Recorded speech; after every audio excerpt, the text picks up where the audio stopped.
जय हिंद दोस्तों, वंदे मातरम। रशिया की इकोनॉमी पर चोट पहुंचाने के मद्देनज़र कई सारी जो बड़ी टेक कंपनीज हैं, जो कि देखिए अधिकतर या तो बाहर यहाँ से अमेरिका से आती हैं या फिर कोरिया साइड से आती हैं।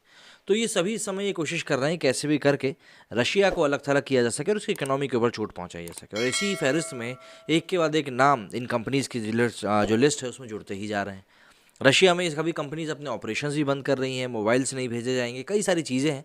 और वैसे भी कोरोना क्राइसिस के दौरान जो सेमीकंडक्टर की बनाने की जो प्रक्रिया थी उसमें वैसे भी जो बहुत ज़्यादा कमी आई थी, उसको अब देखा जा रहा है कि यूक्रेन और रशिया के बीच में युद्ध जारी, उसके कारण ये जो क्राइसिस है सेमीकंडक्टर का, ये भी और बढ़ सकता है।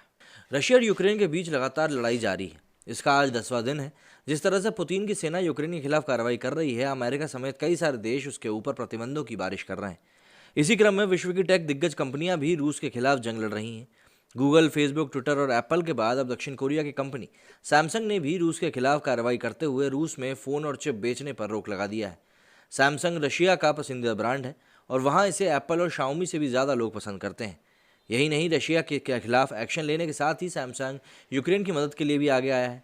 कंपनी ने यूक्रेन में राहत कार्यों की सहायता के लिए करीब $60 लाख, मतलब करीब 45 करोड़ रुपए की मदद देने की बात कही है।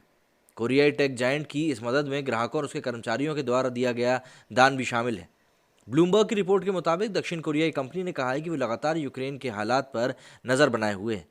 चिप्स से लेकर स्मार्टफोन और उपभोक्ता इलेक्ट्रॉनिक्स तक सभी सैमसंग प्रोडक्ट्स का रूस को निर्यात रोक दिया गया है। सैमसंग ने इस मामले में एक बयान जारी करते हुए कहा है कि हमारी संवेदनाएं प्रभावित लोगों के साथ हैं और हमारी प्राथमिकता अपने सभी कर्मचारियों और उनके परिवारों की सुरक्षा को सुनिश्चित करना भी है। गौरतलब है कि यूक्रेन और रूस के बीच में जो जारी जंग के बीच शुक्रवार को अमेरिकी टेक दिग्गज माइक्रोसॉफ्ट ने भी रशिया के खिलाफ कार्रवाई की थी। कंपनी ने अपनी सभी उत्पादों की बिक्री और सेवाओं पर रोक लगा दी थी। इसी तरह से गूगल ने भी रशिया में सभी तरह के विज्ञापनों को रोक दिया था।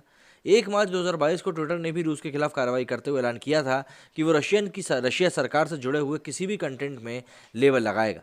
जाहिर सी बात है, इससे फेक न्यूज़ को फैलाने में भी काफ़ी रोकथाम होगी। गूगल के पेमेंट ऐप ने रूस में अपनी सेवाओं को बंद कर दिया। वहीं यूट्यूब ने रूस से जुड़े सभी मीडिया आउटलेट्स को ब्लॉक करना शुरू कर दिया है। वहीं पेपाल ने भी आधिकारिक रूप से रशिया में अपनी सेवाओं को रोक दिया है।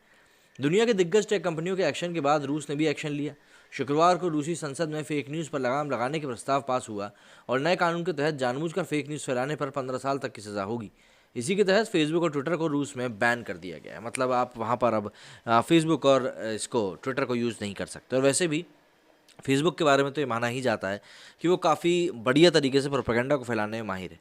और ट्रंप जिस चुनाव को जीत के आए थे, उस चुनाव के बाद से ही लगातार फेसबुक निशाने पर बना हुआ है।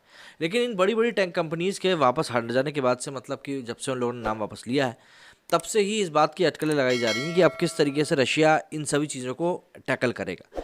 और दूसरी बात, भारतीय लोग, क्योंकि उनकी आदत होती है हर चीज़ में घुसने की, तो अब भारत के लोग इस बात के ऊपर विचार कर रहे हैं कि भैया क्यों हमें अब एक स्वदेशी एप्लीकेशन को ईजाद करना बहुत ज़रूरी हो गया है। क्योंकि ऐसे किसी भी समय में जब भारत के सामने भी कोई ऐसी परिस्थिति आएगी, तब भी ये बाहर की कंपनीज भारत को ऐसे ही अलग थलग कर सकते हैं।